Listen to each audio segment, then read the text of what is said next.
Come on, it's time. Relax. We're here.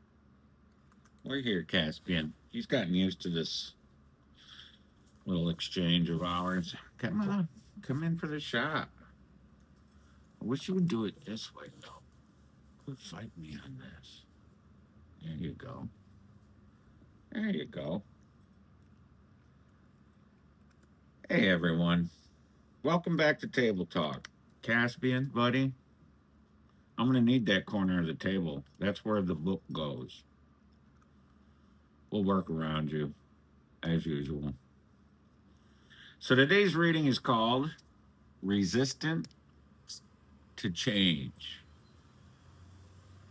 And right out of the gate, it hits with this line something like, a lot of us hold on to our fears, our doubts, our self loathing because there's a weird kind of comfort in pain that's familiar. Like it's easier to keep the devil we know than risk the unknown. Hmm. And I sat with that for a minute because, yeah, that's true for me. Where I am familiar with fear, doubt, and hatred, I'm not suffering self loathing. I've always done my best, whatever that might have looked like at the time. So even the painful stuff, there's a familiarity to it, a weird groove I know how to sit in. But here's the line that really got me. The reading says pain comes from resisting change.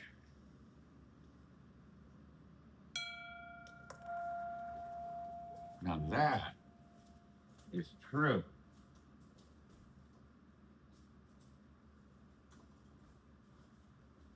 For me and you. Now, where did I leave off?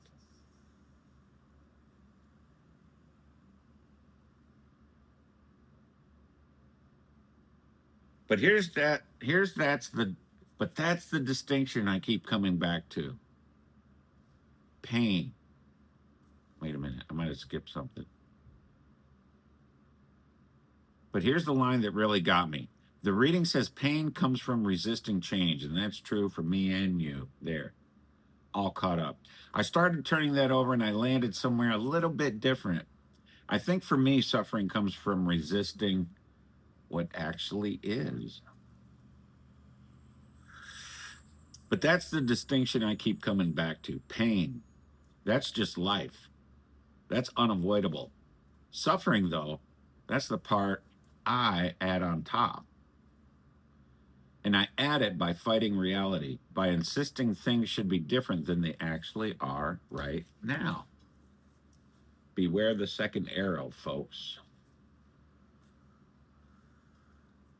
And it's funny, you see, because in the West, we've got a word for the antidote to that. We call it acceptance. In the East, they call it non resistance. Different language, same target.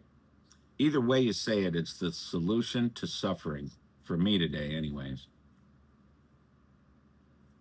You see, I believe pain is inevitable, but suffering is optional because it comes from resisting what already is, not what might happen, not what I wish would happen, what's already true right now, whether I like it or not.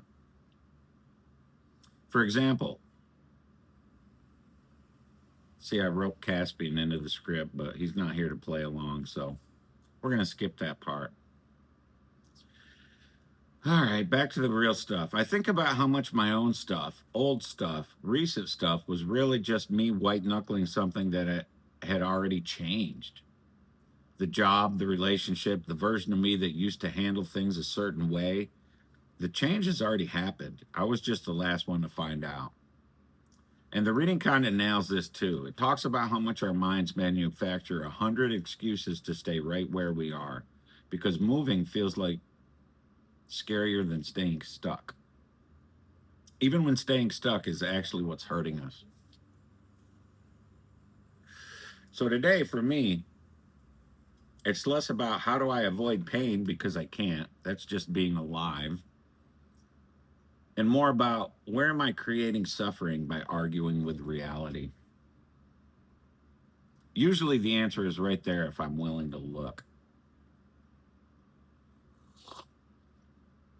To quote a friend of mine, changes aren't permanent, but change is.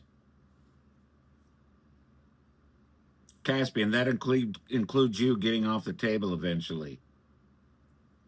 See, it doesn't work if he doesn't participate. You guys know any cat actors out there?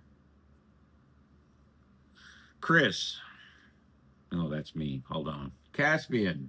Never mind. You're not playing along. So, anyways, thanks for hanging out with us today. Take it easy on yourselves out there, and we'll see you next time.